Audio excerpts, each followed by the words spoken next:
merupakan sebuah momen yang ditunggu-tunggu setiap pasangan suami istri. Namun pernahkah Anda terbayang apa jadinya ketika Anda baru saja melahirkan tetapi sudah hamil lagi? Jangan-jangan kesundulan tuh kalau kata orang. Terus akhirnya aku cek lah gitu. Ternyata, hah? Positif. Banyak orang beranggapan kulit cantik adalah kulit yang putih. Hal ini kemudian mendasari banyaknya bermunculan pemutih kulit instan di masyarakat. Lalu bagaimana penjelasan medis seputar fenomena putih instan tersebut? Kalau misalkan kita nanti tiba-tiba menghentikan, nanti kulit kita akan lebih hitam dari sebelum kita memakai. Bahkan tidak bisa disembuhkan lagi. Itu Iya, kalau karena efek jangka panjangnya adalah kanker Kanker kulit. Buah yang satu ini selain memiliki rasa yang enak, namun ternyata juga bermanfaat untuk menghilangkan komedo pada wajah. Untuk melembabkan kulit, alpukat bisa dijadikan sebagai dalam bentuk scrub. Semuanya terangkum di Dr. Oz Indonesia hari ini.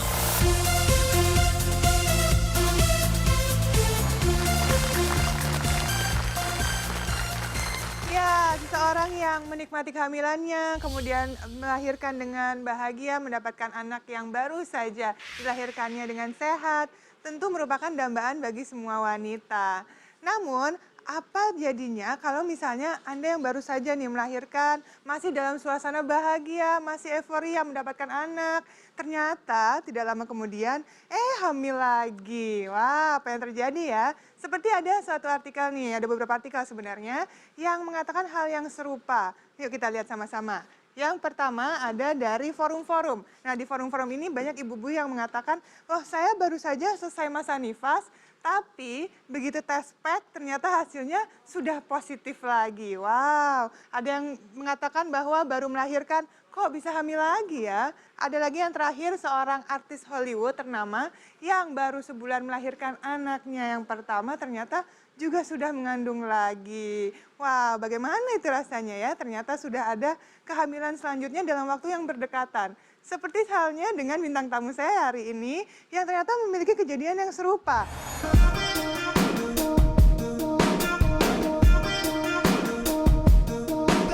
Fanny Fabriana, aktris cantik kelahiran Bandung 1985, telah eksis di dunia hiburan sejak tahun 1999. Fanny kemudian menikah dengan seorang pengusaha bernama Ahmad Zaki Badrudin pada tahun 2011. Kini ia sudah dikaruniai dua orang anak perempuan yang diberi nama Kimora Balkis Badrudin dan Kazia Akila Badrudin. Namun, 3 bulan setelah melahirkan anak keduanya, tes pack Fanny ternyata kembali positif. Bagaimanakah cerita dari aktris cantik ini? Apakah yang dialami oleh Fanny dapat dikatakan wajar?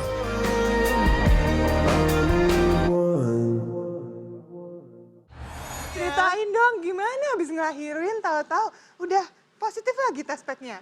Iya, jadi sebenarnya ini masih positif negatif sih ya. Oh, kenapa tuh? Gitu ceritanya. Jadi gini, apa namanya, setelah masa nifas, kan aku sempat mens tuh, sempat menstruasi selama 2 kali. Oke. Nah, di bulan ini aku masih belum mens lagi ceritanya. Oh. Nah, terus aku pikir, aduh, apa jangan-jangan aku hamil lagi kali ya. Jangan-jangan kesundulan tuh kalau kata orang Terus kan. akhirnya aku ngecek lah gitu. Ternyata, hah?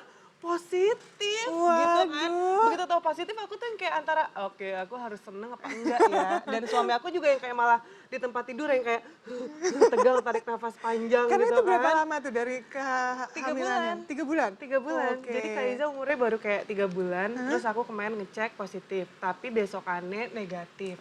Dan minggu depannya aku cek negatif. Dan sampai sekarang aku masih belum mens lagi. Kita belum pernah periksa ke dokter. Belum, asalnya tuh udah mau. Jadi sebenarnya tuh aku udah bikin appointment sebenarnya, Dok. Makanya Iya kan? kita mau langsung tanya aja nih ya Fanny Iya. dengan Dokter Reno. Apa kabar Ya, dok? Gimana ini, Dok? Ya sebetulnya pasca melahirkan orang itu menghasilkan hormon menyusui ya, prolaktin, oksitosin. Itu cuma menekan ovulasi.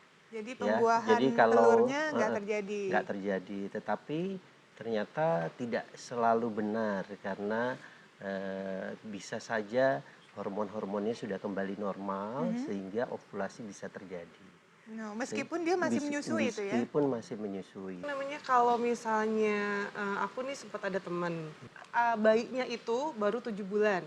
Sementara dia ternyata hamil nih, udah 3 bulan. Iya. Terus ada yang bilang juga, jangan-jangan itu adalah bayi kembar yang telat. Jadi sebetulnya kalau di manusia yang namanya superfekundasi atau pembuahan yang terjadi berurutan pada masa nifas itu tidak ada, hanya terjadi pada kuda. Ya, kalau manusia itu pasti dia setelah selesai melahirkan, ya udah selesai pembuahan baru bisa fertilisasi kembali. Jadi pada kasusnya temannya Fani ini kalau lihat dia hamil 3 bulan berarti sebetulnya setelah postpartum 4 bulan dia terjadi fertilisasi pembuahan. Hanya mungkin pasiennya nggak haid jadi nggak tahu bahwa dia hamil. Oke, dan itu tentu ada resiko ya dok? Iya. Jadi setiap kejadian kesundulan ini sebenarnya resiko yang paling berbahaya apa nih dok? Kalau saya secara pribadi mungkin juga pendapat dari dokter obgyn pada umumnya bahwa kehamilan itu yang ideal adalah direncanakan.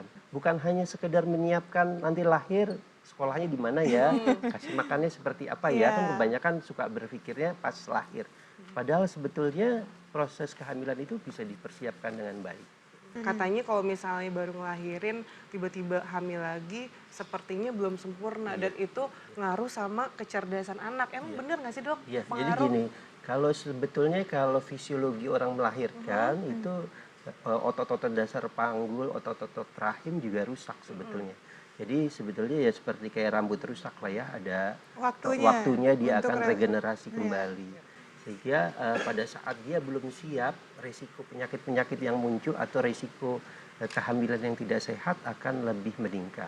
Satu hal lagi pada saat yang kesundulan kan berarti ibu hamil itu biasanya menyusui. Dengan menyusui sendiri juga berisiko untuk terjadinya keguguran, kemudian resiko perdarahan selama kehamilan, juga resiko bayinya kecil dan tidak berkembang dengan baik. Di samping rahimnya sendiri sebetulnya juga belum siap. Yang kedua kalau kita tetap tetap menyusui, nanti anak yang besar pun juga nggak terurus dengan optimal karena susunya sendiri biasanya akan berubah karena ada pola hormon yang nutrisinya juga berubah ya?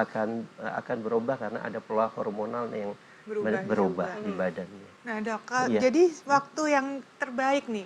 Sebetulnya kalau mau kita bicara yang terbaik adalah sesuai dengan ASI eksklusif, jadi 2 tahun. 2 tahun 2 tahun, ASI eksklusif sendiri 6 bulan, tapi sampai 2 tahun perempuan itu kan dianjurkan tetap menyusui. Kalau ditanya apakah aman, sebaiknya paling tidak setahun lah baru setahun, hamil. 1 Ya, sampai 2 tetapi tahun kalau ya, baik jadi ya di atas 2 tahun.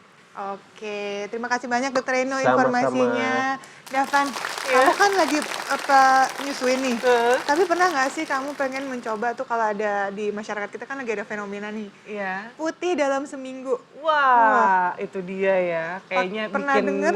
Pernah lah, karena sekarang kayaknya lagi heboh banget sama yang namanya produk-produk atau ya apapun asupan yang mengandung whitening gitu kan, itu bikin dia. kinclong gitu kan. Seminggu loh. Wah, kayak apa itu ya? Sesaat Jadi lagi ya kita penasaran. akan membahasnya. Jadi jangan kemana-mana, tetap di Dokter Oz.